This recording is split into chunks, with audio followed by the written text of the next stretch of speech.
OPD registration के लिए नहीं लगेगी लंबी लाइन, अस्पतालों में मरीजों को ऐसा होगा फायदा।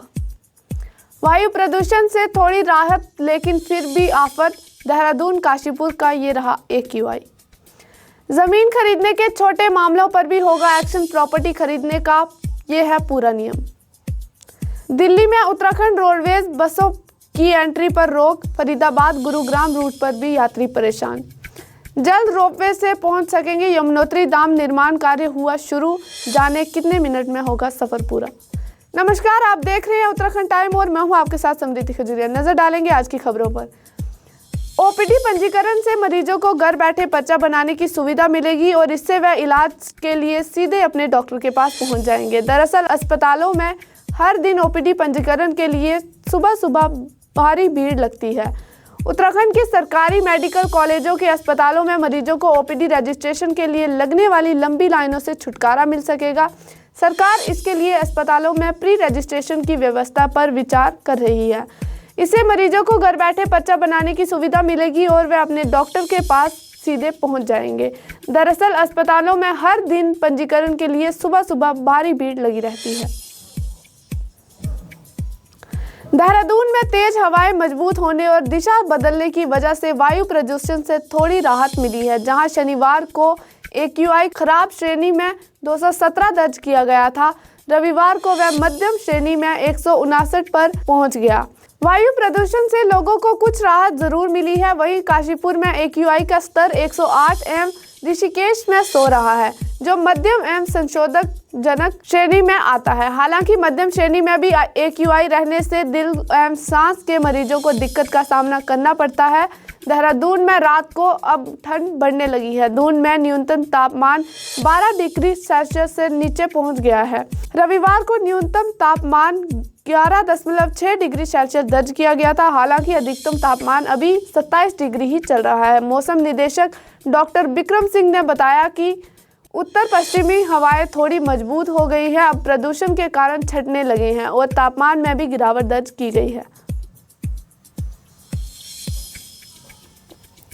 मुख्यमंत्री पुष्कर सिंह धामी ने निर्देश दिए कि राज्य गठन के बाद से अभी तक भूमि खरीद की मंजूरी लेकर उसका दुरुपयोग करने वालों के खिलाफ सख्त कार्रवाई की जाए। इसके बाद जिले में ताबड़तोड़ कार्रवाई शुरू हो गई थी। उत्तराखंड में बजट स्तर में सख्त भू कानून लाने से पहले सरकार ने मौजूदा भू कानून को सख्ती से लागू कर खलबली मचा दी थी।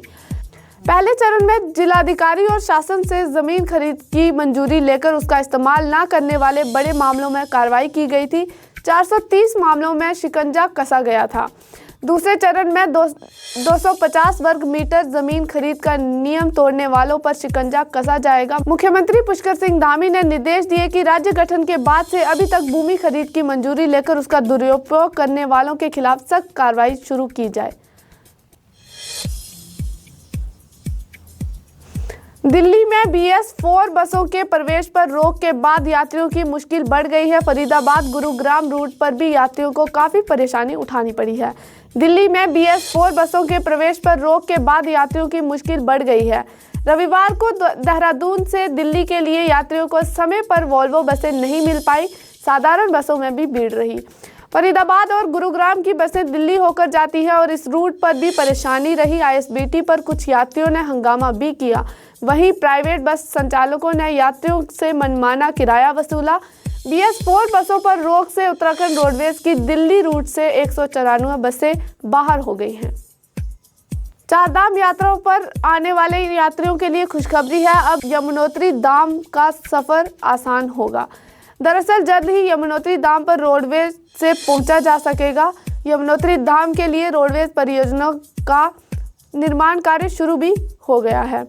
भूमि पूजन के साथ काम शुरू कर दिया गया है। हर साल लाखों की संख्या में श्रद्धालु यमुनोत्री धाम के दर्शन के लिए पहुंचते हैं। धामों के दर्शन के लिए उन्हें कई किलोमीटर पैदल चलना पड़ता है, लेकिन जल्द ही यमुनोत्री धाम के लिए रोपवे की सेवा शुरू होने वाली है। रोपवे के निर्माण के लिए भूमि पूजन के साथ कार्य शुरू हो गया है।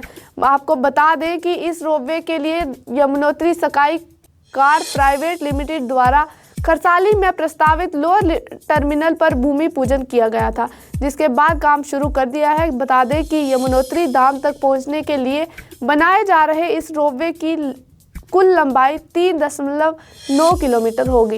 ये 1 घंटे में 580 लोगों को ले जा सकता है। लगभग 170 करोड़ की लागत से इसे बनाया जा रहा है। यमुनोत्री रोडवे परियोजना खरसाली से यमुनोत्री धाम तक होगी, जिसके बीच कुल 10 टावर बनाए जाएंगे। परियोजना का सबसे निचला टर्मिनल खरसाली में बनाया जाएगा, जबकि ऊपरी टर्मिनल यमुनोत्री धाम में पुलिस चौकी के पास बनाया जाएगा।